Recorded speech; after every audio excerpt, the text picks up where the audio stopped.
विष्णुरूपाय नमः शिवाय शिवाय गुरवे नमः। ॐ नमः चण्डिकाय नमस्ते शारदा देवी काश्मीरपुरवासिनी त्वामहं प्रार्थये नित्यं विद्यादानं च देहि मे। श्रीकृष्ण शरणं मम, श्रीकृष्ण शरणं मम, श्रीकृष्ण शरणं मम। महादेव महादेव महादेव।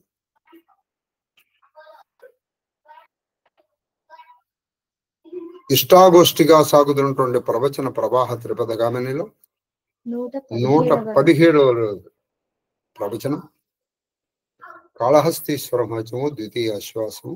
కాళ సర్పమును హస్తియు శివ పూజ. కాళ సర్పం, కాళ సర్పం అంటే కాళం అనేటువంటి సర్పం, హస్తి అనేటువంటి ఈయన ఈ శివ పూజ చేయడం అవి శివైక్యం చెప్పడం. శ్రీకాళం అయిపోయింది కదా, 109వ పద్యం.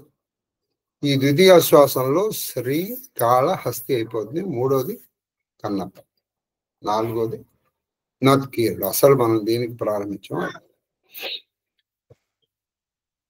ఆ తర్వాత రామచరిత మానసికి తోడుగా ఇంకోటి ఎదురుగా తీసుకుంది.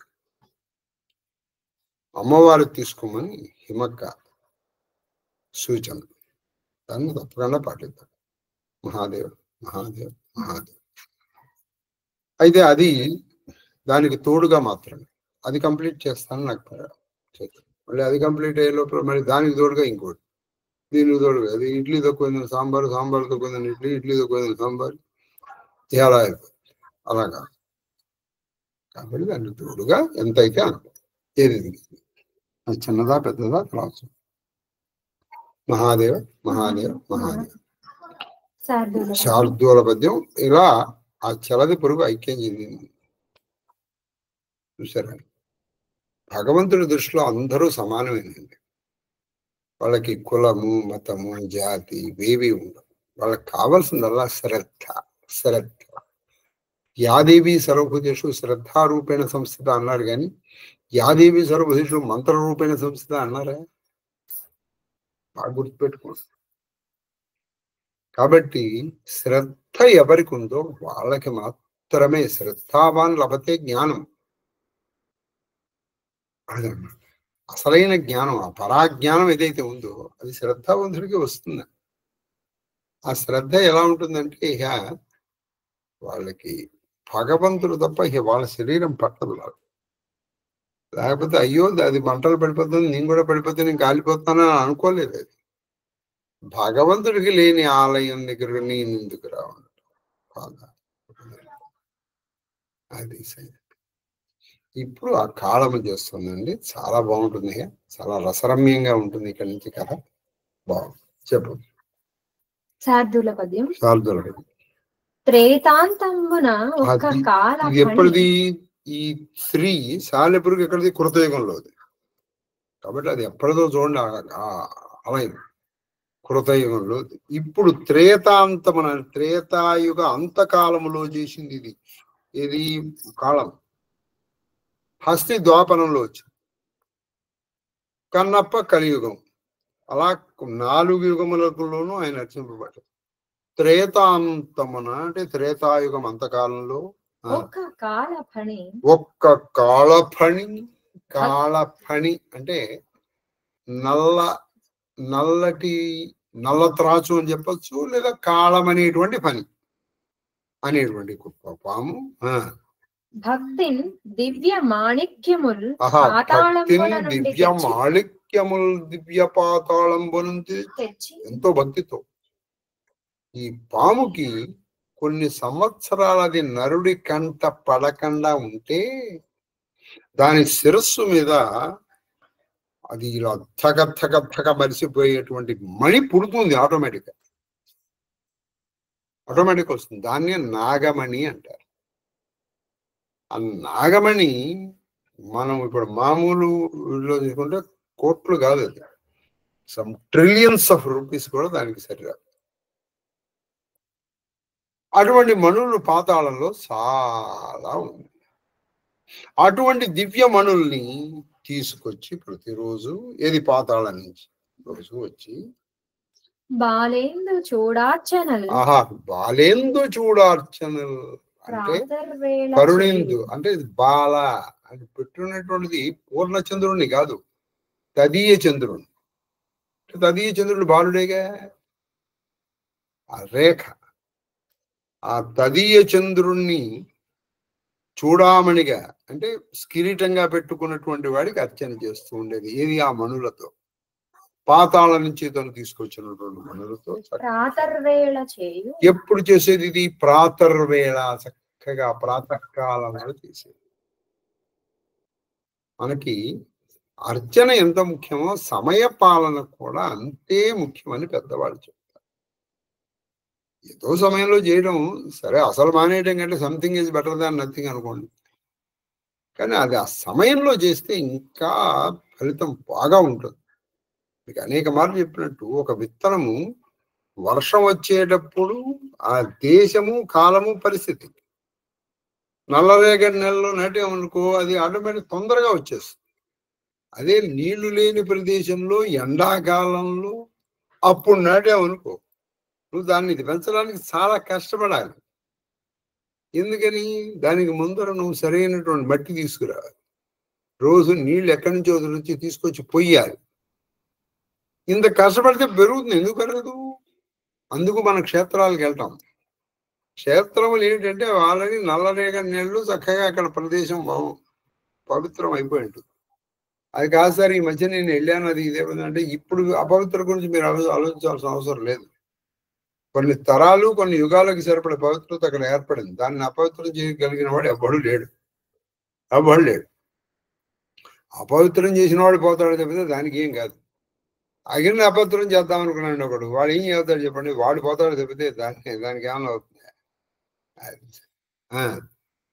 ద్వాపరయుగ ప్రారంభమైన అది ద్వాపరయుగం అలా చేసింది. అది త్రేతాయుగం నుంచి అలా కట్టినది.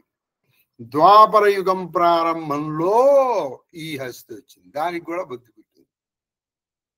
హస్తి గుణాతీతుడు అంటే గుణాతీతుడు, గుణములకు అది అంటే సత్వరజస్తమో గుణములకు అతీతుడైనటువంటి శంకరుని కొల్వ వచ్చింది ఒక హస్తి.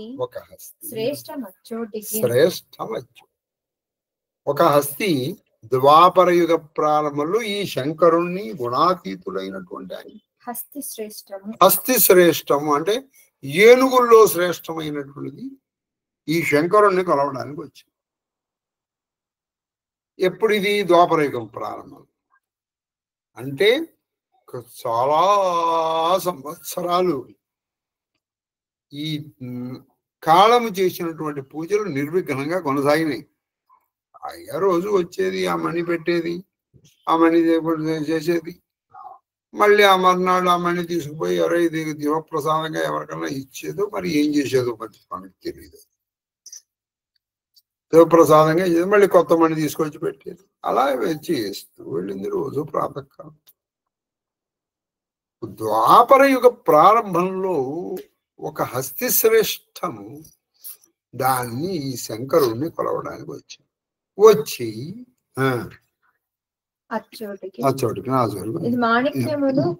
ఈ మాణిక్యాల గురించి కొంచెం నేర్చుకున్నాము. చెప్పండమ్మా. మాణిక్యాలు 4 విధములైన మాణిక్యాలు ఉంటాయి. ఏమిటంటే అవి ఏంటి? ఒకటి పద్మరాగం, కురువిందం, సౌగంధికం, నీలగంధికం. అయితే వీటిల్లో పద్మరాగము అత్యంత శ్రేష్టం. నెక్స్ట్ అంటే ఆర్డర్ వైజ్ చెప్పాను ఇప్పుడు మీకు. పద్మరాగము, కురువిందము, సౌగంధికము, నీలగంధం, వీటిని మాణిక్యాలని పిలుస్తారు. చెప్పండి. మాణిక్యమునికి శ్లోకము. మాణిక్యాలు శ్లోకం తస్య చతుర్విధ జాతిర్యథా తద్రక్తం యది పద్మరాగం. తద్రక్త యది పద్మరాగం అంటే ఎర్రగా ఉంటుంది పద్మరాగం అని. పీతాతి రక్తం ద్విధ అంటే పీత అంటే కొంచెం పసుపుతో కలిపినటువంటి ఎరుపు ఉంటుంది. కురువిందం అనేసి జాని యత్ కురువిందకం జాని యత్ కురువిందకం యదరుణం స్యాదేషు సౌగంధికం. అరుణం స్యాది. అరుణం, అరుణం అంటే టోటల్. మరి అది ఒకంటే రక్తం ఎరుపు కాదు, అది కొంత ఎరుపు, అది సౌగంధికం. తన్నీలం నీలం ఏది నీలగంధికం, నీలంగా ఉంటుంది నీలగంధికం. మితి జ్ఞేయం చతురార్బుధైః మాణిక్యం కషఘర్షణే మాణిక్యం కషఘర్షణే అప్యవికలం రాగేణ రాగేణ చాత్యం జగు. ఇది రాజనీలో. ఇది రాజ ఏమని చెప్పారంటే మధ్వరాగమణులు ఒక మాట. ఇంకా యుక్తిలో యుక్తి ఎలా ఉంటుందంటే సింహవేతు భవేద్రక్తం సింహవేతు భవేద్రక్తం పద్మరాగమనుత్తమం. పద్మరాగం, సింహరాగం అంటే ఇది సింహల దేశంలో దొరుకుతాయి. అంటే మన ప్రస్తుతం శ్రీలంక అని దేశంలో అది అక్కడ దొరుకుతాయి పద్మరాగములు. పీతం కాణ పురోద్భూతం పీతం కాణ పురోద్భూతం కురువిందమితి స్మృతం. కురువిందమితి స్మృతం అశోక పల్లవ ఛాయమము. అశోక పల్లవ ఛాయ ఛాయ మమం సౌగంధికం విధుం. తుంబురే ఛాయ నీలం. తుంబురే ఛాయ నీలం నీలగంధి ప్రకీర్తితం. ఉత్తమం సింహలోద్భూతం. అది ఉత్తమం సింహలోద్భవం. ఇన్ని అన్నిట్లో గల ఉత్తమమైనటువంటి మాణిక్యం అంటే సింహల దేశంలో దొరికేటువంటి పద్మరాగమణులు. నికృష్టం తుంబురోద్భవం. నికృష్టం అన్నిట్లో కల్లా చాలా నికృష్టం అంటే లాస్ట్ క్యాటర్ అన్నమాట. నికృష్టం తుంబరు అంటే తుంబరు దేశంలో దొరికేది. మధ్యమం మధ్యమం జ్ఞేయం. మధ్యమం మధ్యమం జ్ఞేయం. మాణిక్యం క్షేత్ర భేదత. అంటే ఆ ఈ మాణిక్యాలు దొరికేటువంటి క్షేత్రముల భేదం నుంచి కురువిందం నెక్స్ట్ ఆర్డర్ లో ఉంది, దాని తర్వాత ఆర్డర్ లో ఉంది సౌగంధికం. ఏతు రావణం రావణ గంగాయాం. యాతు రావణ గంగాయాం జాయాంతే కురువిందకాః వర్ణాను యాయు నస్తేషాలు. వర్ణాను యాయు నస్తేషాలు మంద్రదేశే తథాపరే. ఇది యుక్తాలు. తర్వాత అంతే కదా. ఇది సప్త పాతాళంలో వ్యవహారం. అది సప్త పాతాళ వ్యవహారం అంటే అతల వితల సుతల రసాతల తలాతల పాతాళం. అవి ఏంటంటే అతలం వితలం సుతలం చైవ. చెప్పం. అతలం నితలం చైవ వితలం చైవ వితలం చ హస్తిమత్ తలం సుతల పాతాళే పాతాళాని సప్తవై. ఈ సప్త పాతాళ అతల వితల సుతల తలాతల రసాతల మహాతల పాతాళ లోకాలు. అతలం వితలం చైవ సుతలం చ తలం చెప్పా కదా ఇప్పుడు. మహాతలం విఖ్యాతం సప్త పాతాళం.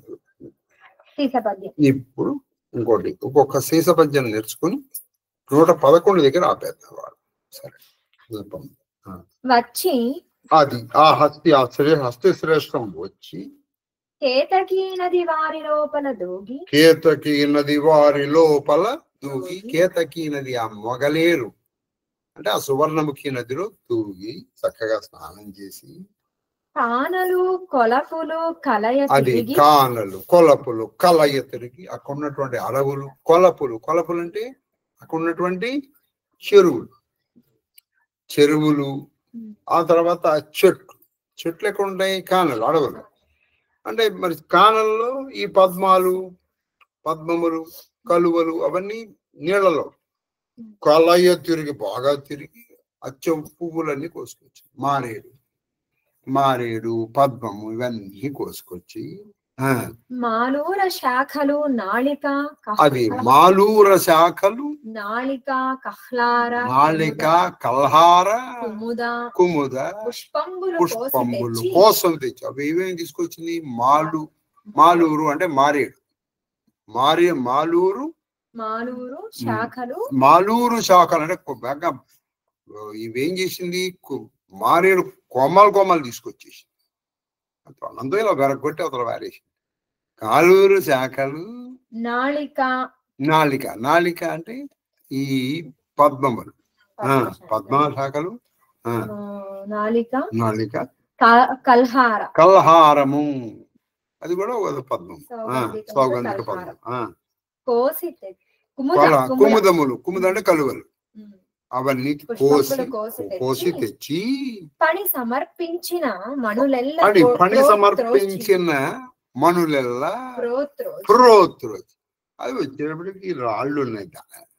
ఇప్పుడు ఇక్కడ చాలా జాగ్రత్తగా వినాలండి. ఇప్పుడు వాళ్ళకి మారేడు దళాలు, ఈ పువ్వులు, ఈ గరికలు దానికి చాలా శివుడికి ప్రీతికరం. దాని దృష్టిలో ఇవి రాళ్ళు,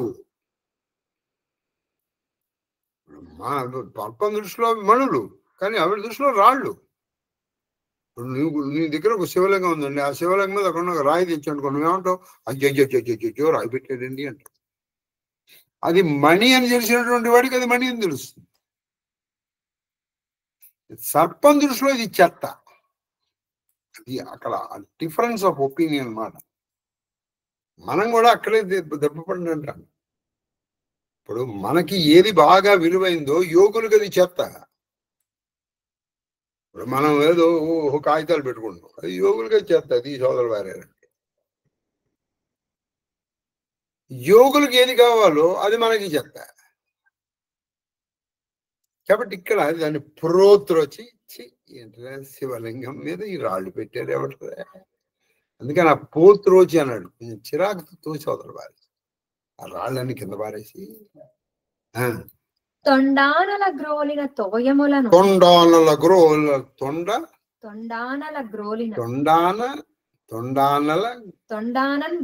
అది తొండానం గ్రోలిన తోయములు అంటే తొండానం అంటే తొండముతో బాగా నీళ్లు పీల్చుకొచ్చి పీల్చుకొచ్చి ఆ తోయముల ఆ నీళ్లతో దక్షిణ కైలాస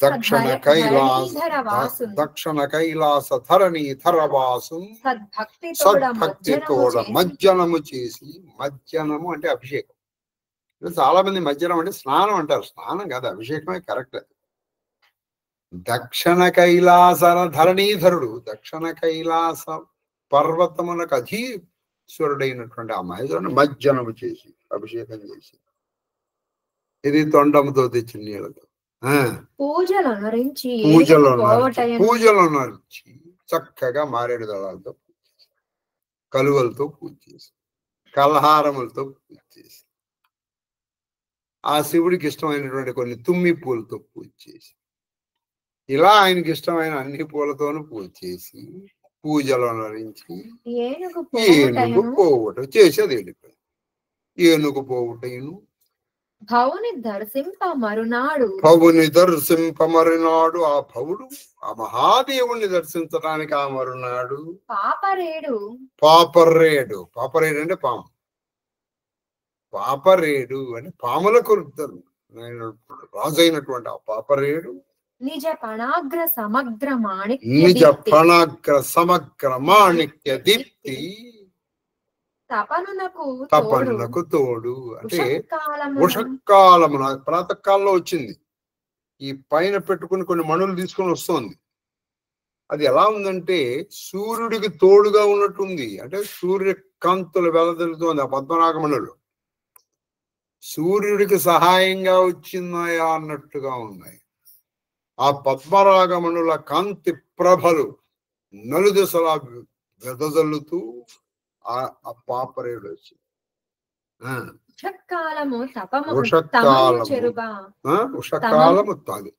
ఉషకాలం యొక్క తమము అంటే చీకటిని పారదోలడానికి, చీకటిని చీల్చి చెండాటానికి, ఇదండి చీల్చి చెండాటానికి తన మణులు తీసుకొచ్చి ఆ మణుల కాంతితో చీకటి పారిపోతుంది.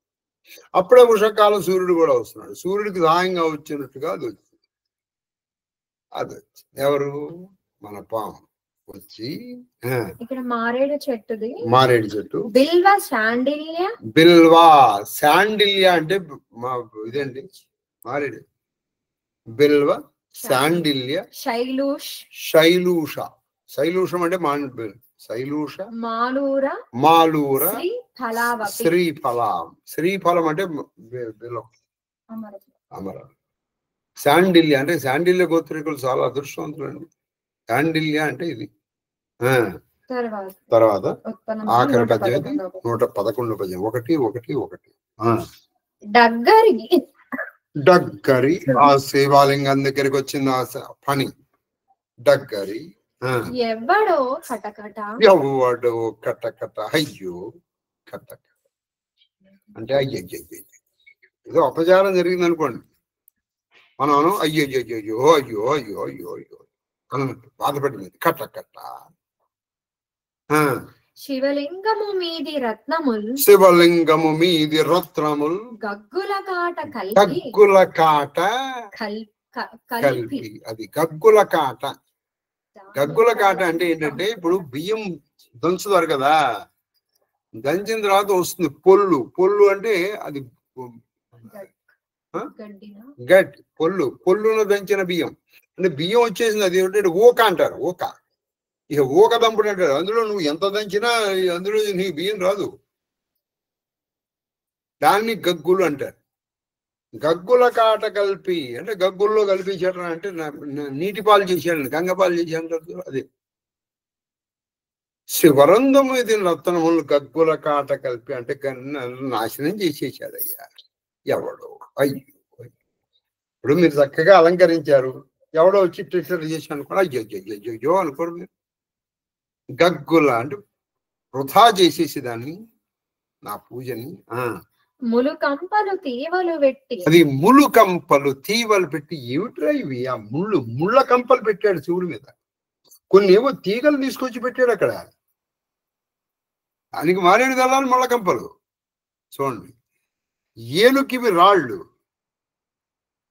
కాబట్టి ములుకంపలు, ముళ్ళలు తీసుకొచ్చి పెట్టాడయ్యా. శివుడి మీద ఎవరన్నా ముళ్ళు పెడతారా? శివుడి మీద ఎవరన్నా తీగలు పెడతారా? అయ్యో తీవలు పెట్టి నేడు నాకు ఎగ్గొనరించే. ఇక్కడ కొంచెం అహంకారం వచ్చింది. నన్ను అవమానం చేశాడు. నేను చేసినటువంటి పూజని ధిక్కరించాడు. నాకు ఎగ్గొనరించి అంటే నాకు కీడు తలపెట్టు. ఇక నేమన నేర్తు అయ్యో ఇంకేమనాలి? నా భాగ్యము ఇట్లు అగ్గిపడంగా చేసిన నా భాగ్యాన్ని అగ్నిలో కలిపేశాడు, మంటపాలు చేసేసాడు. అగ్గిపాలు చేసిన మదాంధుని అంచు విషన్న చిత్తుడు బాధపడితో. మదాంధుడు, ఈ మదాంధుడు అనే మాట చాలా సమయోచితంగా వేశారు దుర్జటి వారు. ఎందుకంటే ఏనుకి మదజలం కాగుతుంది, మదజలం వస్తుంది, మదముతో అంధుడు అనమాట. చాలా బాధపడ్డాడు. నన్ను నా భాగ్యమును అగ్నిపాలు చేసేసాడు, అగ్గిపాలు చేసేసాడు. అయ్యో నేను చేసినటువంటి ఆ భీమును తోసేశాడా? శివుడి మీద ముళ్ళేశాడా? ఆ శివుడి మీద ముళ్ళేశాడా? నా భాగ్యం ఇట్లా అగ్నిపాలు చేసేసాడు అనుకుని బాధపడుతూ ఉంటాం. సర్పం తర్వాత ఏమైంది మనం రేపు నేర్చుకుంటాం. అంటే కొంచెం నా పూజ కొంచెం లేట్ అయింది, అందుకని 7 గంటలు 2 నిమిషాలకు ప్రారంభించాల్సింది 7:20కి మహాదేవ్ మహాదేవ్. రామచరితం. ఇక్కడ ఈ రామచరిత మానసం మీరు బాగా పరిశీలిస్తే ఈ లక్ష్మణుడు నిన్న రాత్రి ఒక మంచి గురువు, లక్ష్మణ గురువు. ఆ మర్నాడ వెరీ నెక్స్ట్ డే ఆయన పరుష మాటలు మాట్లాడాయని అనటంలో మరి కొంచెం నాకెందుకో ఔచిత్యం కనిపించట్లేదు. అలా నేను తులసీదాసు వారిని ధిక్కరించేటువంటి ధైర్యం నేను చేయను.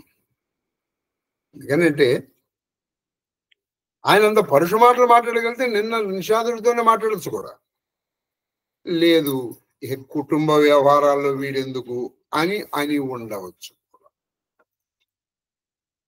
మరి సుమంతుడు అంటే ఆయన కుటుంబంలో ఒక భాగం. అందుకని రాముడు తన మీద ఒట్టు పెట్టుకున్నాడు. ఆయన రాముడు లక్ష్మణుడు మాట్లాడ పరుష మాత్రం చెప్పద్దాను. సీతమ్మ రమ్మంటే సీతమ్మ చెప్పింది, నాయన నువ్వు నాకు తండ్రివి, మామగారు లాంటివాడు, నీకు ఎదురు చెప్పకూడదు, కానీ నన్ను నేనని రాముడు కూడా చెప్పాడు. సూర్యుడి నుంచి సూర్యకాంతిని, చంద్రుడి నుంచి వెన్నెలని, ఎలా విడదీయవు? శరీరం నుంచి ఛాయని ఎలా విడదీయలేవయ్యా? అలాగే నన్ను విడదీయలేవు అని చెప్పాను. చెప్పండి చెప్పాలి. పితు వైభవ్ విలాసమై డేట నృపమణి ముకుట మిలిత పదపీఠ సుఖ నిధాన అసపిత గృహామోరే ప్రియా విహీన మన భావన భోరే ససురు చక్కువై కోసల రావు భువన చారి దశ ప్రకట ప్రభావ ఆగి హోయి జహి సురపతి లేయి అరద సింహాసన ఆసన దేయి ససరు ఏతాదృశ అవధ నివాసు ప్రియ పరివారు మాత సమసాసు విను రఘుపతి పదు పదుమాపరాగా మోయికేవు సపనేవు సుఖదనలాగా అగమ పంత వన భూమి పహార కరికే హరి సరసరిత అపార కోల కిరాత కురంగ విహంగ మోహి సబ సుఖద్ ప్రాణపతి సంగ. నా తండ్రి గారి ఐశ్వర్య వైభవులను చూచి తిని వారి పాదపీఠమునకు మహారాజులెల్లరును తమ మణికిరీటములతో ప్రణమిల్లడి వారు. అది అయ్యా నా తండ్రి గారి వైభవం నాకు తెలుసు. ఈ రాజుగారు కొట్టినప్పుడు పాదపీఠం అంటే పాదాలు పెట్టుకున్నట్టు కొంత ఉంటుంది. ఎంతో మంది రాజులు వచ్చి ఆ మణి కిరీటాలు ఆయన పాదములకు తాకేటట్టుగా పెట్టి ఆ పాద కిరీటముల్లో ఉన్నటువంటి మణుల కాంతులతో పాదములకు నీరాజనం ఇచ్చేటట్టుగా ఇచ్చేవారు. అది నేను తెలుసు, నాకు తెలుసు. అట్టి సుఖ నిదానమైన నా తండ్రి గారి ఇల్లు కూడా నా పతిదేవుడు నా చెంతలేనిచో పొరపాటునైనను సుఖమునియదు. అటువంటి మా ఇల్లు అయినా నా భర్త నా దగ్గర లేకపోతే నాకు సుఖాన్ని ఇవ్వదు. అదండి సీత.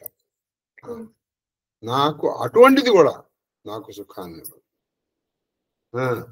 కోసల ప్రభువులను నాకు మామగారును అయిన దశరథ మహారాజు గారి వైభవము కీర్తి ప్రతిష్టలు 14 లోకములు యందును ప్రసిద్ధములు. అది మా మామగారు అయిన దశరథ మహారాజు, ఆయన కీర్తి, ఆయన ప్రతిష్ట, ఆయన వైభవం ఒక భూలోకంలో కాదు 14 లోకంలోనూ ప్రసిద్ధి. ఇక ఆయన వైభవం గురించి చెప్పేది ఏముందయ్యా? దేవేంద్రుడు కూడా వారికి తన అర్ధ సింహాసనం ఇచ్చి గౌరవించుకున్నాను. దేవేంద్రుడు కూడా ఆయనకి అర్ధ సింహాసనం ఇచ్చి గౌరవిస్తాడు. ఎందుకంటే దేవదాన యుద్ధంలో ఈయన సహాయం చేశాడు దేవేంద్రుడు. అటువంటి దశరథ మహారాజు అట్టి మామగారు అయోధ్య నివాసులు ప్రియ కుటుంబ జనులు మాతృప్రేమను వర్షిస్తూ అత్తగారు. అది మాతృప్రేమ. అసలు మా అమ్మగారు నాకు అసలు గుర్తు రాగానే చేస్తున్నారు. ఒకళ్ళు కాదు, ముగ్గురు కూడా. అటువంటి వైభవం ఉంది ఇక్కడ. పోని వైభవంతో పాటు ఆదరణ ఉంది. అయినా కూడా నాకు అయోధ్య అడవితో సమానం. ఎప్పుడు రాముడు లేకపోతే. వీరందరూ రఘునాథుని చరణ కమల ధూళి లేకుండా నాకు కలలోనైనను ఆనందమును ఇయ్యజాలరు. వీరందరూ ఈ వైభవంగా ఈ అత్తగారు, ఈ మామగారు, ఈ గురువు గారు రఘునాథుని చరణ కమల ధూళి నాకు ఎప్పుడు కావాలి. అది లేకన్నా నాకు ఎవ్వరూ ఆనందాన్ని ఇవ్వలేరు నాయనా సుమంత్ర. నా ప్రాణేశ్వరుడు చెంత నుండినచో దుర్గములైన అడవి త్రోవలు, వనభూములు, కొండలు, నదులు, తటాకములు నాకు అడ్డు కావు. అది నా ప్రాణేశ్వరుడు నా దగ్గర ఉన్నాడు. నా రామచంద్రుడు నాకు ఈ అడవులు, కొండలు, గుట్టలు, తటాకములు, నదులు, ఇంకా దుర్గమం మీరు ఏవేవైతే నాకు ఇవి భయంకరంగా ఉంటాయని అవన్నీ కూడా నాకు తృణప్రాయం. అసలు నాకు అసలు లెక్కే లేదు. నాకు ఇవే వైభవాలు. ఏనుగులు సింహములు భయంకరులు కానే కావు, అసలు జింకలు పక్షులు ప్రియమిత్రులే అగును. అది ఏనుగులు సింహములు అసలు భయంకరములే కావు. రాముడు ఉండగా ఇంకేముంది? ఏ జింకలు ఇవన్నీ అలావి అంటారా? అవన్నీ సాధువుగా మారిపోతాయి. కోలులు బిల్లులు ఆత్మీయులే ఎగుదురు. అది కోలులు పిల్లలు అంటే ఈ అడవి జాతి మనుషులు ఉంటారండి అనుకుంటారే, వాళ్ళు నాకు అతిథులు అవుతారు. నేను వాళ్ళని చక్కగా వాళ్ళని ఆదరిస్తాను, వాళ్ళు నన్ను వాళ్ళ సోదరిగా భావిస్తారు. అది ఇవన్నీ నాకు సుఖాన్ని ఇస్తాయి నాయన. అడవి జాతి మనుషుల వల్ల కానీ అడవి జంతువుల వల్ల కానీ అడవిలో ఉన్నటువంటి నైసర్గికమైనటువంటి ఈ ప్రదేశాలు కానీ నాకు భయాన్ని కానీ దుఃఖాన్ని కానీ ఇవ్వవు. కారణం రాముడు నా పక్కన. అది ఇది తెలుసుకునే ఆయన రాశారు, తక్కువేమి మనకు రాముడొక్కడుండు వరకు. రాముడు ఒక్కడు లేడా ఇవన్నీ ఉన్నా వేస్ట్. రాముడు ఒక్కడున్నాడా ఇవన్నీ లేకపోయినా నువ్వు ఉండిపోవచ్చు. Sauce ససురు సనమోరిహుతి Vinay కరవి పరిపాయ మోర సోచు జని Kare కచు my bun సుఖి శుభాయ. నన్ను గూర్చి ఏమాత్రము దిగులు పడవలదని నాకు మారుగా నా అత్త మామలకు విన్నవింపుడు. సహజముగా నాకు వనముల యందు మక్కువ ఎక్కువ. అది అయ్యా నా గురించి ఏమి దిగులు పడదని నా మాటగా మా అత్త మామలకి చెప్పారు. అది కాక మీకు ఇంకొక మాట చెప్తాను. ఈ మాట చాలా ముఖ్యం అండి, చాలా ముఖ్యం. ఎందుకో తెలుసా? ఆవిడ వనదేవత, ఆవిడ మహాలక్ష్మి. ఆవిడ ఎక్కడుంటుంది? బిల్వ వనస్థా బిల్వాటవీ మచ్చల సత్సరోజే సహస్రపత్రే సహస్రకమలే. ఆవిడ బిల్వాల మధ్యలో ఉంటుంది ఆవిడ.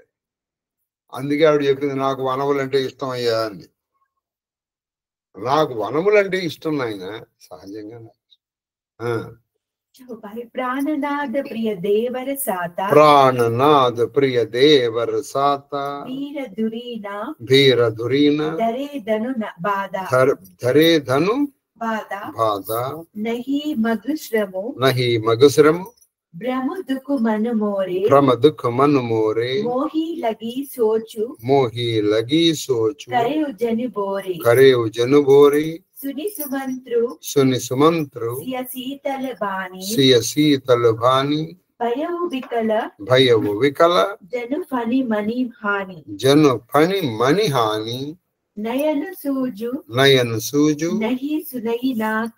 నహి సునైనా కానా కైనా సకై కచు అతి అకులానా రామ ప్రబోధు కీన్హ బహుభాతి తదపి హోతి నహి శీతలి చాతి జతన అనేక సాత హితకీన్హే ఉచిత ఉత్తర రఘునందన దీన్హే మేటి జాయి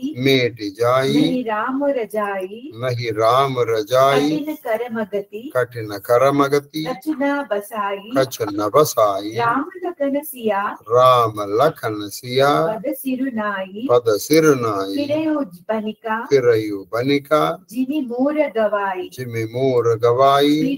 అగ్రగణ్యులైన నా ప్రాణనాథుడు నా మరది ధనుర్బాణదారులై నాతో కూడి ఉన్నారు. అదిగో చూడండి. ఇంకోండి, వీరులైనటువంటి నా ప్రాణేశ్వరు రామచంద్ర, నా మరిది లక్ష్మణుడు, వాళ్ళు ధనుర్ధానులు ఉండగా నాకు ఏమిటయ్యా భయం? అది ధైర్యం. నీకేం భయం లేదని అనుకో, మీరుండగా నాకేంటి భయం అన్నారు. కావున మార్గాయాసము గాని భ్రమ గాని మనోవ్యత కాని ఏ మాత్రం నన్ను నాకు మార్గాయాసం ఉండదు, భ్రమ గాని ఆయాసం గాని అలసట గాని అసలు నాకు రావటం కాదు. నా దరిదాపుల్లోకి రావయ్యా అవి అంటారు. మీరు పొరపాటున కూడా నన్ను కూర్చి విచారింపకూడదు. అది పొరపాటున కూడా అయ్యో సీతమ్మ మీరు అనుకోకండి. సీతాదేవి చల్లని మాటలు పలికినను ఆమె అయోధ్యకు మరులకు సమ్మతింపకుండుటచే సుమంత్రుడు మణిని పోగొట్టుకున్న సర్పం వలె వికల మనస్కుడు ఆయన.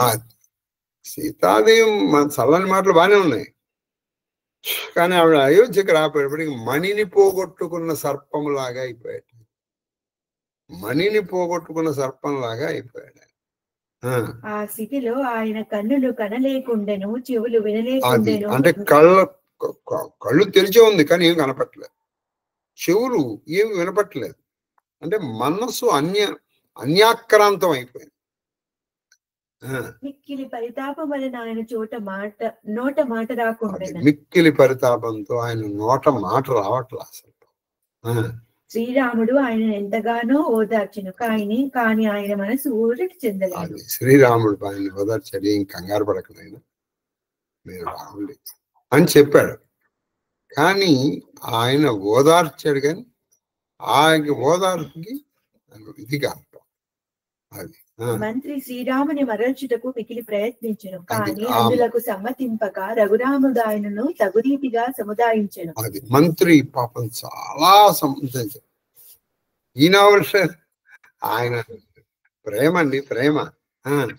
శ్రీరాముని ఆజ్ఞ అనుల్లంఘ్యము, శ్రీరాముని ఆజ్ఞ అనుల్లంఘ్య సర్వానుల్లంఘ్య శాసన. అంటే శ్రీరామాజ్ఞ ఎవరు దాటగలుగుతారు? సరే, చివరికి శ్రీరామాజ్ఞని శిరస్సును వహించి ఆయన నెమ్మదిగా సుమంత్రుడు బయలుదేరిపోతున్నాడు.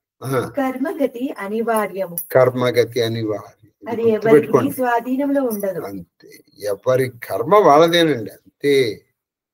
మీరు ఇంకోళ్ళని కంపేర్ చేయలేవు. అది అదృష్టము చేయలేము, దురదృష్టము చేయలేము, ఏమీ చేయలేము. ఒకడు చూడండి, వాడికి ఏమీ లేకపోయినా వాడు ఎప్పుడు సంతోషంగా ఉంటాడు. ఒకడు ఉంటాడు వాడికి అన్నీ ఉంటాయి, వాడికి ఎప్పుడు సంతోషం. ఒకడికి ఏమీ ఉండదు కానీ వాడు ఎప్పుడు నవ్వుతూ ఉంటాడు, నవ్విస్తూ ఉంటాడు. వాడికి అన్నీ ఉంటాయి, వాడు ఎప్పుడు ఏడుస్తూ ఉంటాడు. వాడు ఏడుస్తాడు, ఇంకోటి ఏడిపిస్తాడు. అందుకే కొంతమంది వచ్చేటప్పటికి మనకు ఆనందంగా ఉంటుంది. అది ఇవన్నీ ఎందుకు అంటే, అది ఎంత సాధ్యమైనప్పటికీ కూడా మనం కూడా కొంచెం అలా నేర్చుకోవాలి. ఎప్పుడు నవ్వుతూ ఉండాలి, నవ్విస్తూ ఉండాలి సాధ్యమైనంత.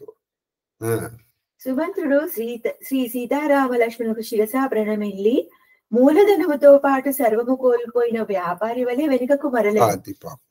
మొత్తానికి సీతారాములకు నమస్కరించాడు. మూలధనం అని ఉంటుంది, అంటే క్యాపిటల్. దాంతో పాటు అన్నీ పోయాడు. మూలధనం ఎప్పుడు ఖర్చు పెట్టలేదు. దాంతో పోయిన అన్నీ పోగొట్టుకున్న వ్యాపారిలాగా అయిపోయాడు ఆయన. చివరికి బయలుదేరి రదుహాకెహు హయ రామతన్ హేరి హేరి హిహినాహి నిషాద విషాద బస్ దునహి సీసా పచతా. సుమంత్రుడు రథాశ్వములను అదలింపగానే అవి శ్రీరాముని వైపు చూసుచు సగలింపసాగి. చాలా గొప్ప ఇదండి ఇది కల్పన. అంటే ఆయన యొక్క ఊహ. ఆయన రథం ఎక్కి నడపన్నాడు. అవి పాపం శ్రీరాముడి వైపు చూసి సకిలించాయట.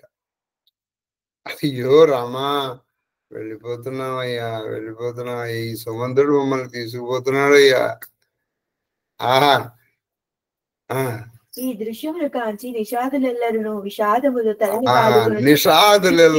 విషాదంతో ఇలా తల్లబాంధు. ఏమిట్రా, ప్రాణం లేని జంతువులు కూడా రాముడిని వదిలిపెట్టుకోలేకపోతున్నాయి, కైకే ఎలా వదిలిపెట్టుకుందయ్యా. అంతేనండి, మనకి అదృష్టం లేకపోతే మణిని కాదు రాముణ్ణి వదిలిపెట్టుకుంటామండి మనం. చింతామణి అంటే నీకు ఏది కొడితే అది ఇస్తుంది. అటువంటి చింతామణులకి నిలమైనటువంటి రాముణ్ణి వదిలిపెట్టేసుకుంటామండి మనం.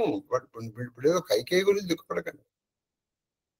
మీరు ఒక గురువుని వదిలిపెట్టుకోవడం కానీ, ఒక మంచి మిత్రుణ్ణి వదిలిపెట్టుకోవడం కానీ, ఒక మంచి సంఘాన్ని వదిలిపెట్టుకోవడం కూడా అంతే.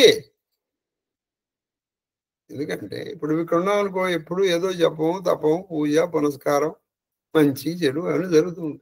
అది దాని నుంచి దూరం అయిపోవడం అంతే. అది కనీసం ఆ గుర్రాలకి తెలిసింది, వాళ్ళు బాధపడుతున్నారు.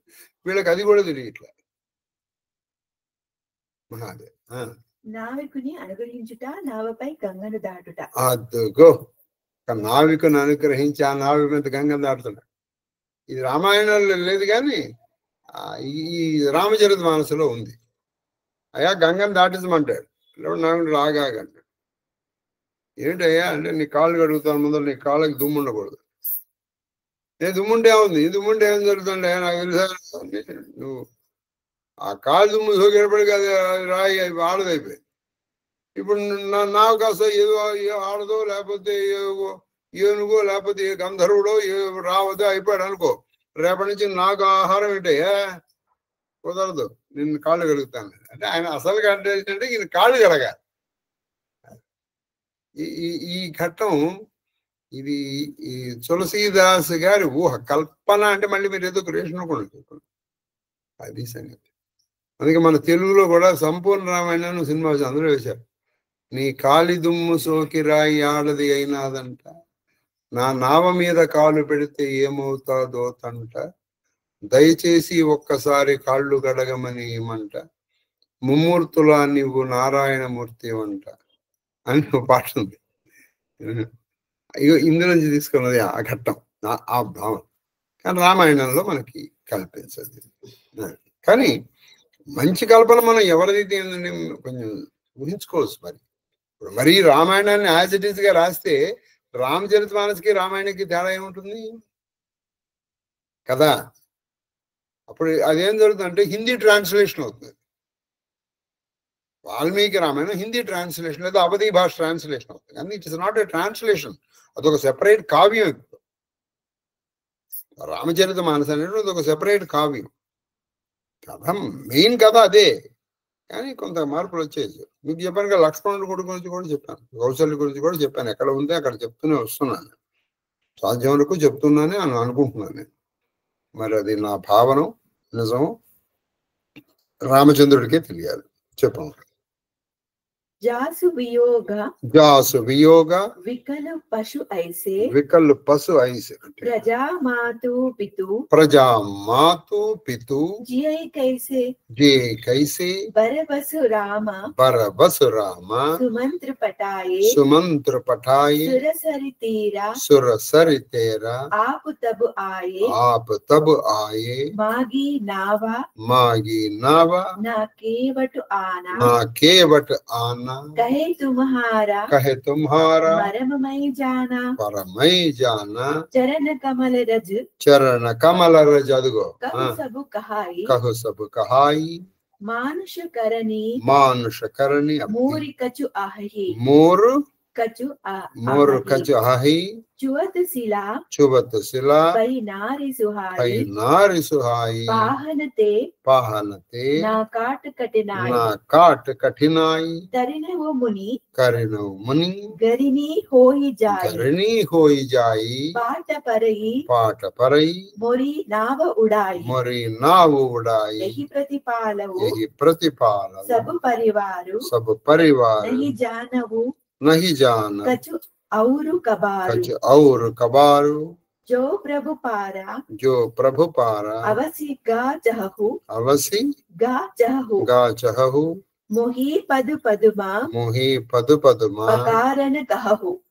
పకారణ కహు నోరు లేని మూగ జీవులు సైతం శ్రీరాముని ఎడబాటును తట్టుకొనలేక నోరు లేని మూగ జీవులు ఆ శ్రీరాముని ఎడబాటుకు తట్టుకోలేక వ్యాకుల పడుతూ ఉంటే ఇంకా ప్రజలు తల్లిదండ్రులు ఆయన వియోగం ఎట్లా సహింపగలరు? ప్రజలు తల్లిదండ్రులు ఆయన వియోగాన్ని ఎలా తట్టుకుంటారు? ఇట్లా జీవించి ఉండగలరు? శ్రీరామచంద్రుడు ఎట్టకేలకు సుమంత్రుని అయోధ్యకు మరల్చాడు. అది అట్లకేలకు ఆయన మరల్చాడండి మొత్తానికి. ఆయన గంగా నది తీరమునకు చేరాను. ఆయన గంగా నది తీరానికి వెళ్ళాడు. గంగను దాటుటకు శ్రీరాముడు నావికుని అడిగాను. గంగానాథ్ అన్నాడు. ఇక్కడ మన తెలుగు పాట చాలా బాగా రాశారు. నువ్వు దాటలేక కాదులే రామయ్య తండ్రి, నన్ను దరి చేరగా వచ్చావు. నువ్వు ఇక్కడే ఒక కవి రాశాడండి, చాలా చక్కగా ఉంటుంది. ఏమిటంటే, నీ పాదోద్భవి అయిన గంగను దాటలేక అని రాశారు కవి. నీ పాదము నుంచి పుట్టింది. నీ పాదోద్భవి అయిన గంగను తాటలేక నావికొని సహాయం అడిగితివి అని. ఒకప్పుడు నేను కవిత్వం రాసేటప్పుడు రాసిన కవ్యం అది. భద్రగిరి నివాస భక్తి కొలత అని కొన్ని పద్యాలు రాశాను. ఆ శతకం మహానుభావుడు కల్లూరి సుబ్రహ్మణ్యం గారు కనుక బతికి ఉంటే అది ప్రింట్ అయి ఉండేది. ఎందుకనంటే ఆయన వారి వియ్యంకుడైనటువంటి హనుమత్ సీతారామ శాస్త్రి గారు అన్నారు ఒకసారి, ఈయనకి మనం ఏమన్నా చెయ్యాలండి అన్నారు బాబు. అలాగే ఆయన కూడా ఉంటే ఈ షష్ఠి పూర్తి మహోత్సవాన్ని ఆయన బాగా ఆనందించి ఉంటాడని నేను ప్రగాఢంగా విశ్వసిస్తున్నాను. అది సంగతి.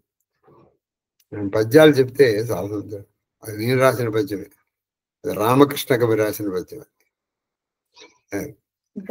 దాటుటకు శ్రీరాముడు నావికుని అడిగారు. అక్కడ నావికుడిని అడిగాను, ఆయన కొంచెం అటు దాటిస్తాను. కానీ అతడు పడవను తీసుకుని రాలేదు, సరికదా ఇట్లు పలికాను. పడవ తీసుకురాలేదు, రాముడు అంతటి రాలేదు. అయ్యా నేను దాటించలేదు, క్షమించాలి. ఏమైందిరా ఏంటండి, ఈయన కాలు పెడితే, ఈయన నాకు తెలుసు, నేను విన్నాను, ఈయన కాలు పెట్టేటప్పటికి ఏదో వాళ్ళదైపోయిందిరా ఓ రాయి. ఏమో ఏ శాపమంగళం ఇది పాడవైంది అనుకో, ఏ గంధర్వ కన్యం, లేకపోతే ఏ దేవకన్యం, లేదో మును ఋషో, ఇప్పుడు వాడు మునిగా తయారైపోతాడు. ఇప్పుడు నా పరిస్థితి ఏంటి, రాదు నా జీవనాధారం ఏంటి? సరే వాడికి ముక్తి లభిస్తే బాగానే ఉంటుంది, నా పరిస్థితి ఏంటి? నాకు మీ రహస్యము తెలియను. చరణకమల ధూళిలో మనుషులను సృష్టించు మూలిక ఉన్నదని ప్రతీతి. నీ చరణకమలలో మనుషులు సృష్టించేటువంటి ఒక మూలిక అంటే ఒక వైద్యం, మందు ఉంది. అంటే ఆయుర్వేదంలో మూలికలు ఇస్తారు కదా. ఇప్పుడు పరశుభేది అని ఒక ఇది ఉందండి. పరశుభేది అని ఒక మూలిక అంటే అదొక చెట్టు. ఆ చెట్టు మూలికని కనుక నువ్వు బంగారానికి ఇలా తగిలించావు అనుకో, ఆ బంగారం కాదు, ఇనుముకి తగిలించావు అనుకో, అది బంగారం అయిపో. పరశువేది కనుక దొరికితే, అయితే అది ఎటువంటి అందరి చేతులు కాదు, నువ్వు నేను పట్టుకుంటే కుదరదు. ఆ చేయగలిగిన వాడు రావాలి. ఆ చేతిలో కొన్ని ప్రత్యేకమైన గీతలు ఉండాలి. అటువంటి వాడు పరశువేదిని ఇలా ఇనుమునికి తాకిచ్చి అది బంగారం అయిపోతుంది. అది కొంతమంది అభిప్రాయం ప్రకారం వేమన చేతిలో ఉంది అని అతను అది ప్రయత్నం చేశాడు. చీర సిద్ధించేటప్పటికి అతనికి వైరాగ్యం వచ్చేసి, ఇక ఆయనకి బంగారంతో పని ఉంది. ఆయనకి సిద్ధించకపోవడమేమో యోగి, మంచి చాలా భోగి. ఆయన యోగ్యం అయిన తర్వాత సిద్ధించింది, వదిలిపారేశాడు. ఆ ధూళి సోకినంతనే ఒక పాషాణము అందమైన స్త్రీగా, ఆ ధూళి సోకినంతనే ఒక పాషాణం ఒక అందమైన స్త్రీగా మారిపోయింది. చెక్క రాతి కంటను కఠినమైనది కాదు. చెక్క రాతి కంటే కఠినది. రాతే బంగారమైన స్త్రీ అంటే మరి చెక్క అయితే ఇదేమైపోతుంది? నా నావ కూడా నారీమణి అయినతో నేను నా నావను నా జీవికను కూడా కోల్పోవచ్చు. ఈ నావ కూడా నారీమణి ఒక స్త్రీ అయిపోయింది అనుకో, అప్పుడు నా జీవితం ఏంటయ్యా? నా జీవితం ఏంటి పరిస్థితి? ఈ నావ వల్లనే నా కుటుంబ పోషణ జరుగుతుంది. ఈ నావ వల్లే నా కుటుంబాన్ని పోషించు. ఇది నాకు ప్రాణము. ఇది నాకు ప్రాణం. ఏలన మరి ఒక పని నేను చేయజాలను. ఎందుకంటే నాకు ఇంకో పని రా లేరా, దాని శాపం పోతుంది, అది ఏమన్నా మంచి అందమైన స్త్రీగా మారిపోతుంది. సరేనయ్యా, మరి తర్వాత నా పరిస్థితి, నాకు ఇది తప్ప ఇంకోటి లేదే, నాకు ఇంకో పడవ లేదే అన్నాడు. ప్రభు, నిజముగా మీరు గంగా నదిని దాటగలిపినచో మొదట మీ చరణములను కడుగనిండు. అది మీరు గణాలు దాంట్లో, మరి నేను ఎలా దాంట్లో అదో పని చేయండి, మీ కాళ్ళు అక్కడ పెట్టాను, ఒక్క దుమ్ము కూడా లేకుండా మీ కాళ్ళు కడుగేస్తాను నేను. సరే పాద మట్టి లేకుండా చేస్తాను. మరి ఇక్కడి నుంచి అక్కడికి నేను ఎత్తుకుని వెళ్తాను. ఇక్కడి నుంచి అక్కడ వెళ్ళిపోయి మరి మట్టి వస్తుంది కదా, నేను ఎత్తుకుని వెళ్ళి అక్కడ కూర్చోబెట్టేస్తాను. అప్పుడు నా పడవకు బాగలేదు, మీరు దిగిన తర్వాత మీరు వెళ్ళిపోండి. ఇంతకీ ఏంటంటే ఆయన పాదములు కడగాలనేటువంటి కోరిక. ఆయన ఊరికే కడగనిస్తాడు. ఒక విషయం చెప్పారని మీరు గురుపదలో, భగవంతుడి పాదాలు గురు పాదాలు అంత తొందరగా దొరకవు మీకు. అది దొరికినప్పుడు వాటిని వాడుకోవాలి. అంటే ఎప్పుడు నాకే చెప్పని చెప్తాడు అనుకోకూడదు. మా శివకుమార్ అనుకోండి.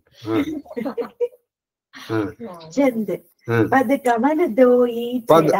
కమల దోయి చడాయి నావా నాదు ఉతరాయి చహో. ఎరగరాసి ఇరిగిపోయాడు రాసి, అంటే విరిగిపోయాడు కాదు, అరిగిపోయాడు.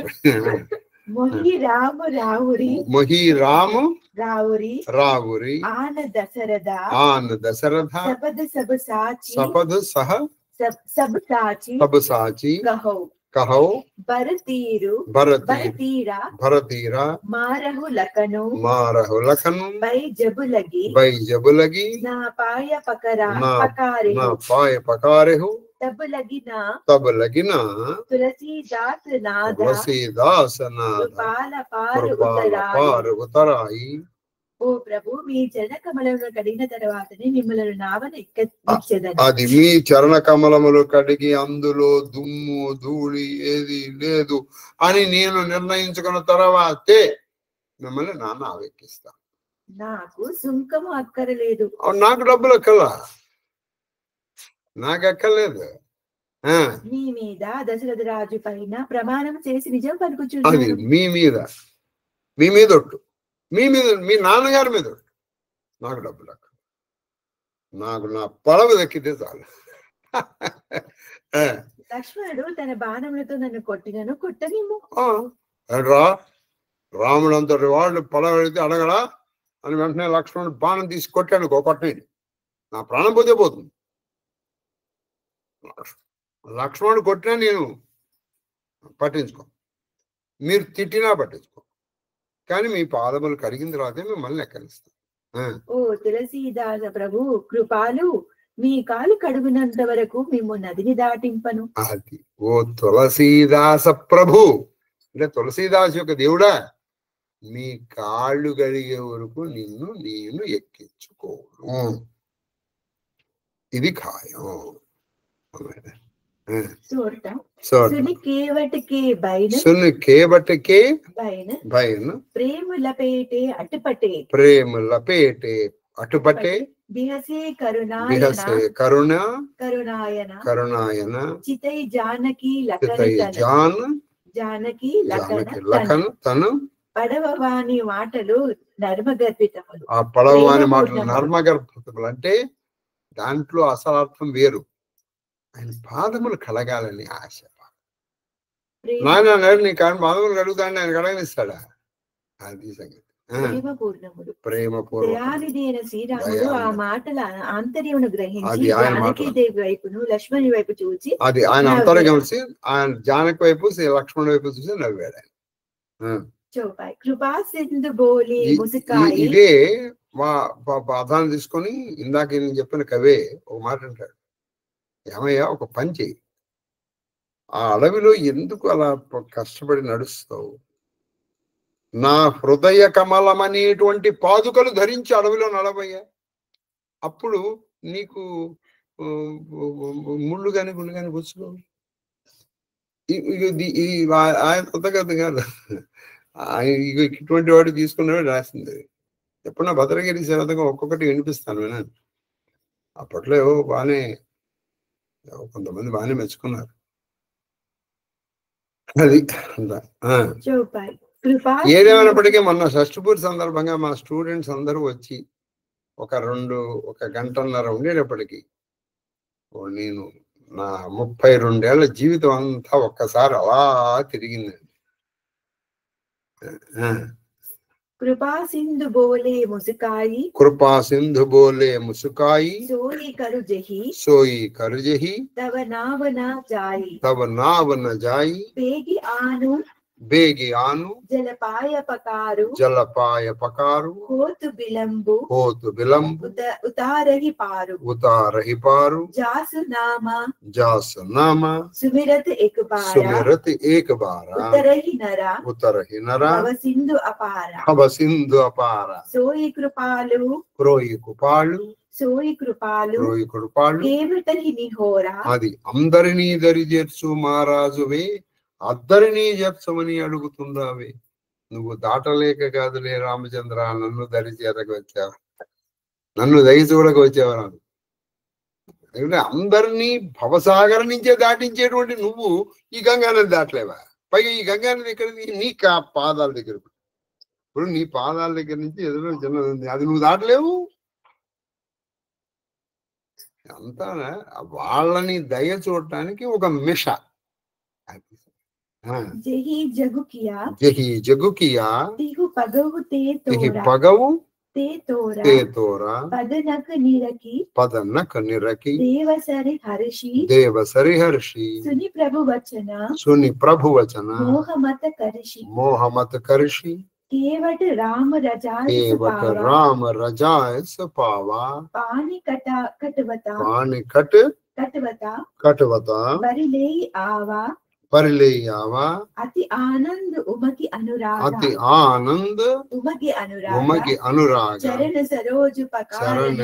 चरण सरोज पकारण लागा बरशी सुमन सुर सकल सिहाई यही सम पुण्य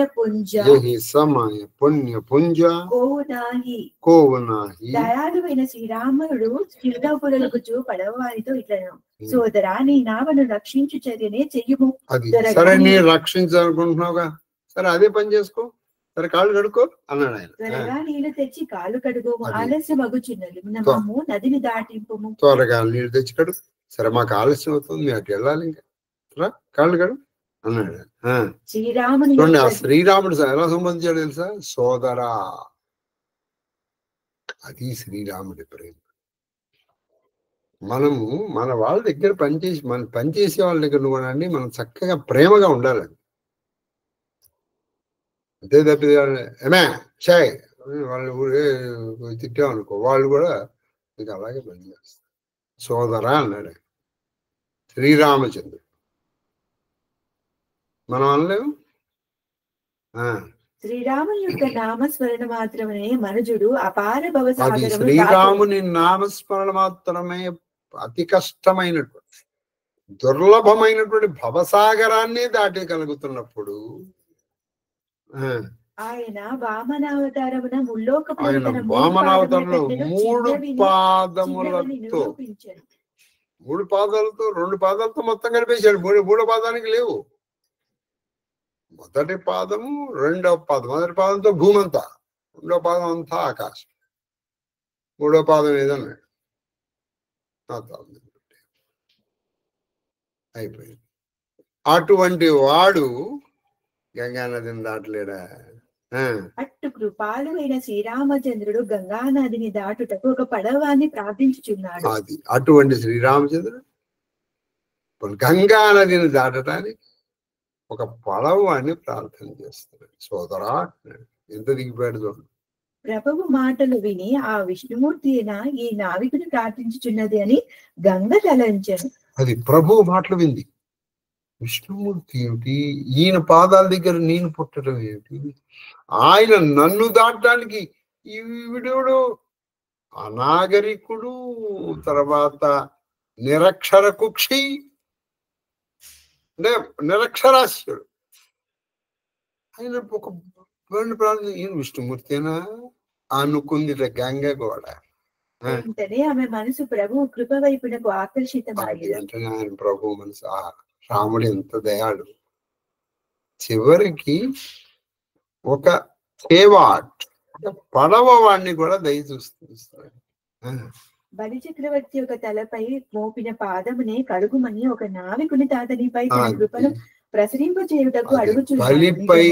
బలిపై మోపినటువంటి పాదాన్ని ఒక నావికుడిని బాబు కడుక్కోరా అని చెప్తున్నాడంటే, అందుకే బ్రహ్మ కడిగిన పాదము, బ్రహ్మము తన్నిన పాదము,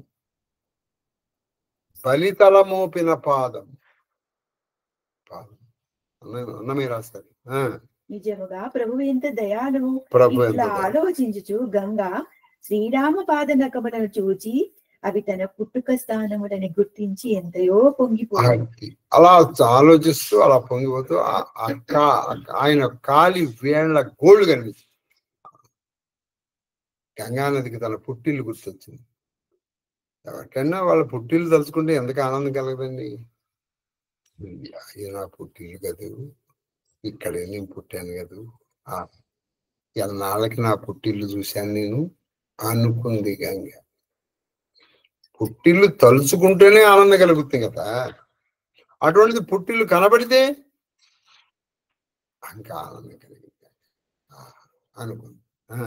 శ్రీరాముని ఆజ్ఞతో నావికుడు ఒక చెక్క గిన్నెలో నీళ్లు తెచ్చను. శ్రీరాముడు ఏం చేశాడు? ఆయన ఒక చెక్క గిన్నె తీసుకున్నాడు. చెక్క గిన్నె తీసుకొని ఆ నీళ్లు ప్రేమపూరిత మనస్కుడై పరమానంద భరితుడై భగవంతుని చరణములు కడిగాను.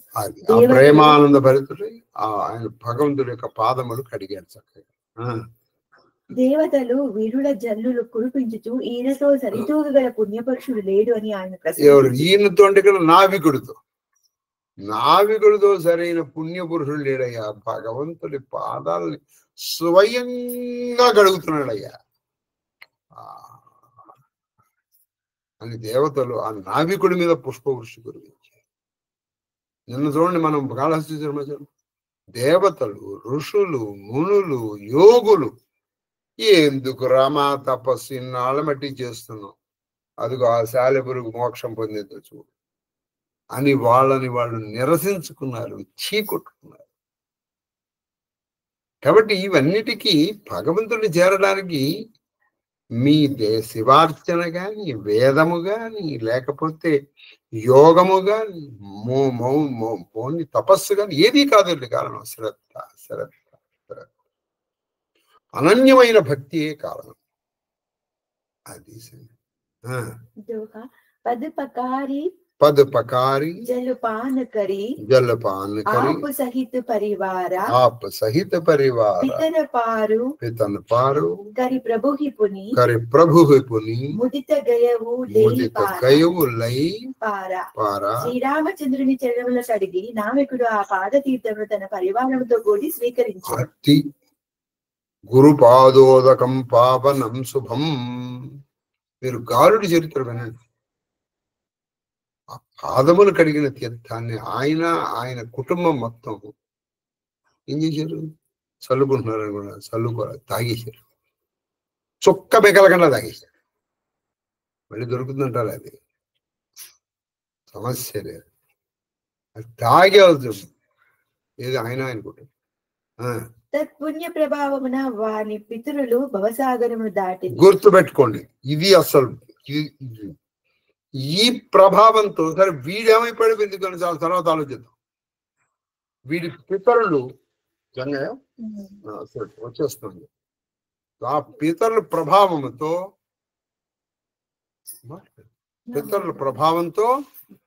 ఆయన పితరులు అంటే ఈయన తండ్రి, మీరు మంచి పని ఇక్కడ చేస్తే మీ తండ్రి, తాత, ముత్తాత వాళ్ళు పైలోకానికి వెళ్ళిపోతారు. అంతే తప్పితే ఎప్పటికప్పుడు మనం ఈ జన్మ ముఖ్యం కాదండి. మొన్న మీకు నేను గోదానం చేసేటప్పుడు కూడా అదే చెప్పాను. ఎవడైనా ఎప్పుడైనా పోవలసిందే, మీరు పోవలసి తీరాల్సింది. కానీ ఒక పుట్టుక నుంచి ఒక చావు వరకు మన జీవితం కాదు, అసలు జీవితం తర్వాత ఉంటుంది. అప్పుడు మీరు ఒక్కడే ఉంటాడు.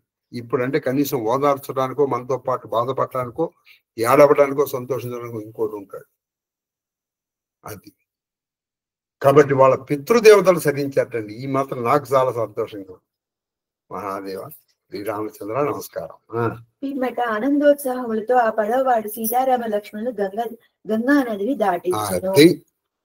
ఆనందముతో, ఉత్సాహంతో శ్రీరామచంద్రుడు ఆ పడవవాడు వెళ్ళి దాటించాడు. గంగను దాటిన రామచంద్రుడికి, గంగను దాటించినటువంటి నావికుడి పాద పద్మములకు నమస్కరిస్తూ, సరే శ్రీరామచంద్రుడు కలుగుతాం, ఆ నావికుడి కట్టిన అదృష్టాన్ని కొనియాడు. అటువంటి అదృష్టం మనకు కూడా కలగాలని ఆశిస్తూ, మనం దానికి ఏడవకల వాడికి మనకి వాడికి వచ్చిందో కూడా మనకి లేదండి. ఆశిస్తూ మహాదేవ్ మహాదేవ్. అమ్మా చిన్న క్లాస్ తీసుకురా, మీరు తీసుకురండి అమ్మా. పాపం మీ భక్తికి నేను ఆవిడ అందుకోసం కూర్చుంది ఇందాక నుంచి. పాపం ఆ తల్లి. ధూపమా గరాభయామి దీపం దర్శయామి ధూపదీపానంతరం ధారణ సమర్ప. మహాశివరాత్రి ఎప్పుడు చూడండి, రేపు ఎల్లుండి.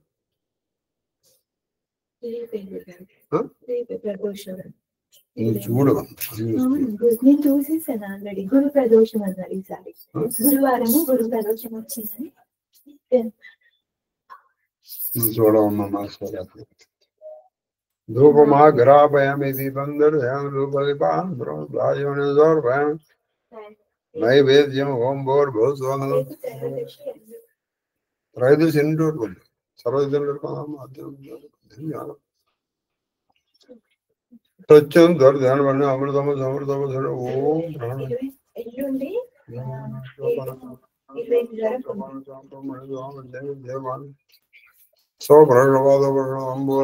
అంబూలం రేపు త్రయోదశి ఎన్ని రోజులు?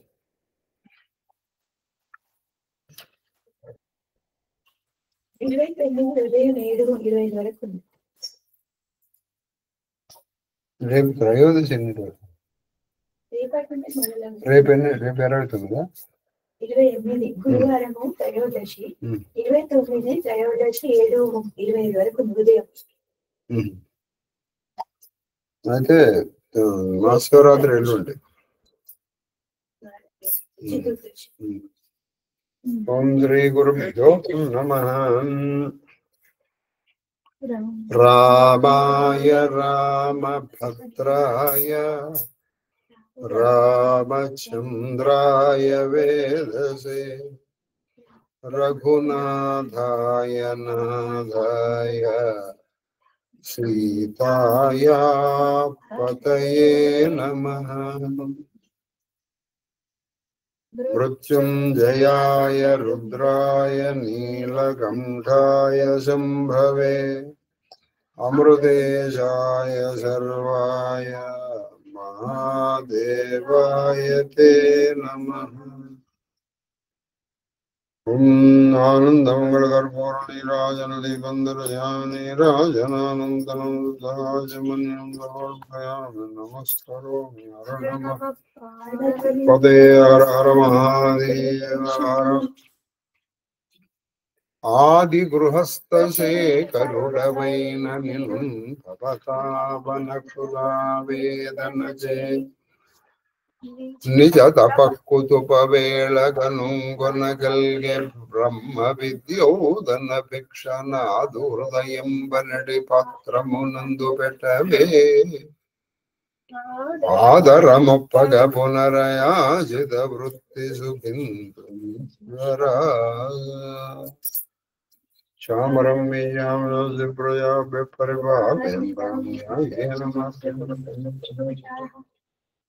బ్రాహ్మణ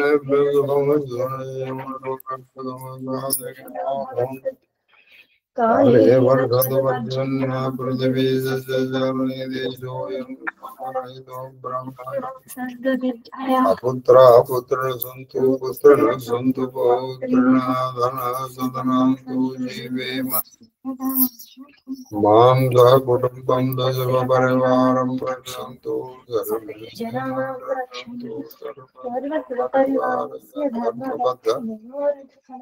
కరోనా నివారణోస్తు ధర్మస్య నాశనోస్తు ధర్మస్య విజయోస్తు. సర్వం చరణారవిందార్పణమస్తు. గురవే మహాదేవ మహాదేవ మహాదేవ మహాదేవ్ మాస్టరు. మహాదేవ మహాదేవ మహాదేవ శాస్త్రి గారు. ఈ గుహుని కథ అవాల్మీకి అని అనుకోవాలా మాస్టర్ మనం? ఏం సార్ గుహుని కదా? వాల్మీకి కాదు, వాల్మీకం. వాల్మీకిలో ఖచ్చితంగా గుహుడు తన మిత్రుడు అని చెప్పాడు ఆయన సార్.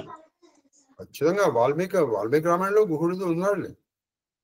పైగా ఇక్కడ నా మిత్రుడు లక్ష్మణుడికి చెప్తాడు, ఇక్కడ నా మిత్రుడు ఉంటాడు అని. లక్ష్మణుడు ఆశ్చర్యపోతాడు, నిషాదరాజు నీ మిత్రుడే అన్నయ్య అని. లేదు, మీకిద్దరం మానసికంగా కలుసుకుంటూ ఉంటాము అని చెప్పాడు. అయితే అక్కడ ఇలా లేదు, లక్ష్మణుడు ఏమైనా చేస్తాడేమో అన్న అనుమానంతో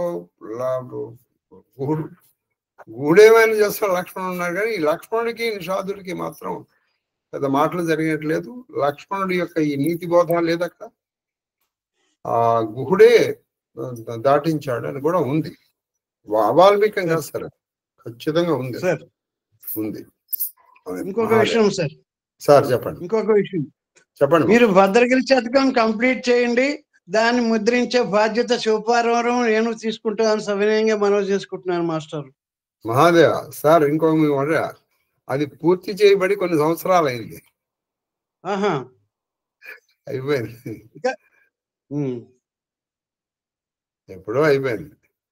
108 పద్యాలు అయిపోయినాయి. ఒక్కొక్కటి చెప్తాను నెమ్మదిగా, ఈ రామచరిత మానసంలోని చెప్తాను, సరేనా? Mahadeva Mahadeva Mahadeva master, Mahadeva Mahadeva Mahadeva Mahadeva Mahadeva Mahadeva sir. మహాదేవ మహాదేవ మహాదేవ నైనా కేక్యూబ్.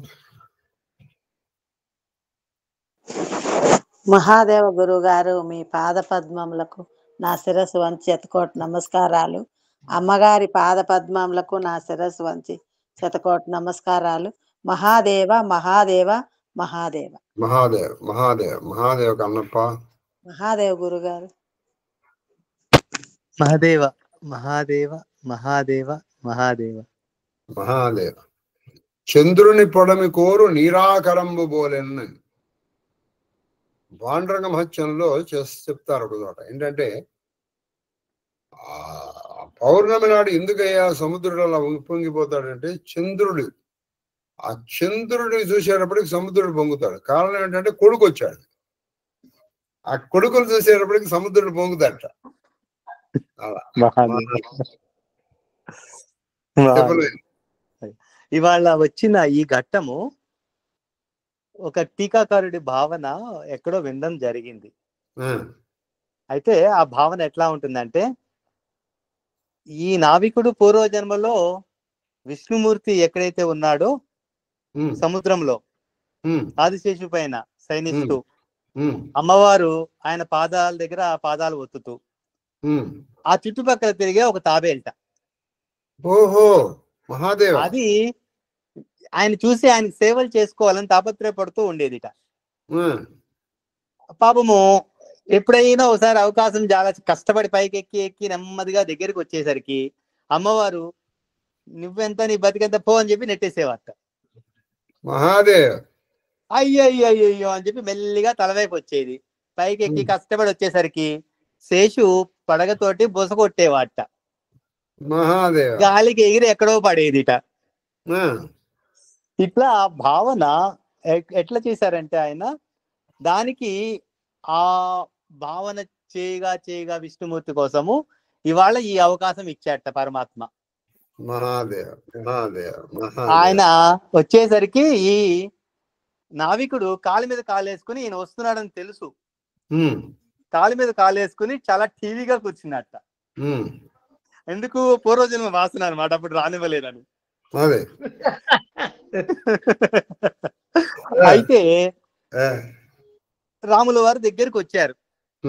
లక్ష్మణుడు పక్క నుండి ఇదంతా గమనిస్తున్నాడు. అమ్మవారితో అన్నట్ట, చూసావా పరమాత్మ వస్తున్నాడని తెలిసి కూడా ఇటు చూడట్లేదు, వీడు పొగరుపోతూ వేరే వాడిని వెతుక్కుందాం మనము అన్నట్ట. రాముల వారు మౌనంగా నుంచున్నారు. ఆ చుట్టుపక్కల చూస్తే పడవలేమీ లేవుట.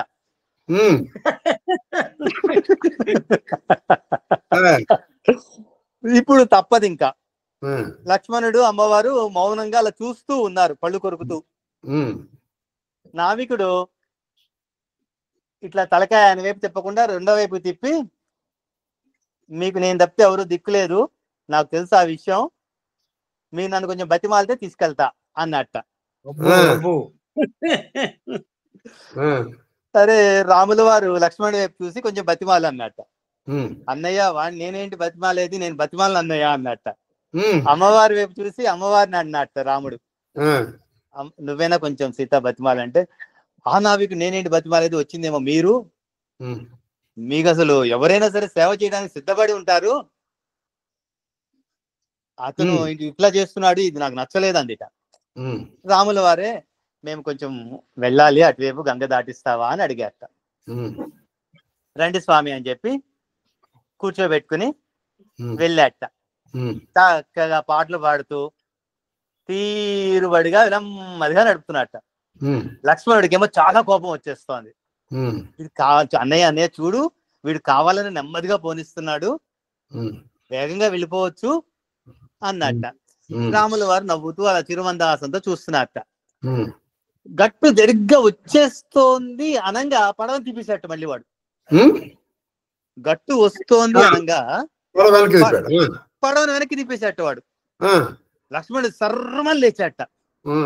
రాములు వారు శాంతించు లక్ష్మణ శాంతించు అన్నట్ట. అంటే లక్ష్మణ్ ఇంకా అన్నగారు చెప్తే ఇంకేం చేయలేరు, అందుకని ఆయన కూర్చుండిపోయాట. మళ్ళీ వెళ్ళి మళ్ళీ వచ్చాట. గాలికి అలా తిరిగిపోయింది. నీకెందుకు స్వామి అంత కోపము, ఇదిగో తీసుకువెళ్తున్నాను కదా, తీసుకొచ్చాను కదా అని చెప్పి మొత్తానికి తీసుకొచ్చి ఇంకా గట్టు దగ్గర చేరుతుందని ఇంకా లక్ష్మణ్ లేచి రెడీగా నుంచున్నట్ట. వీడు మళ్ళీ తిప్పేస్తాడు పడవ, వీడికి వదలకూడదని చెప్పేసి లేచి ఒక్క దూకేసేట గట్టు మీదకి. గట్టిగా పడుతుంది అనే దిగేసే వాడు పడవ తిప్పేస్తాడు అన్నట్ట. అనేసరికి ఆయన చక్కగా గట్టు దగ్గర తీసుకొచ్చాడు. అమ్మవారు దిగారు, అయ్యవారు దిగారు. దిగిన తర్వాత ఆయన కాళ్ళ మీద పడి కన్నీటితో కాళ్ళు కడిగేసేట వాడు. కడిగేసి స్వామి మీ పాదసేవన చేసుకోవచ్చా అన్నట్ట.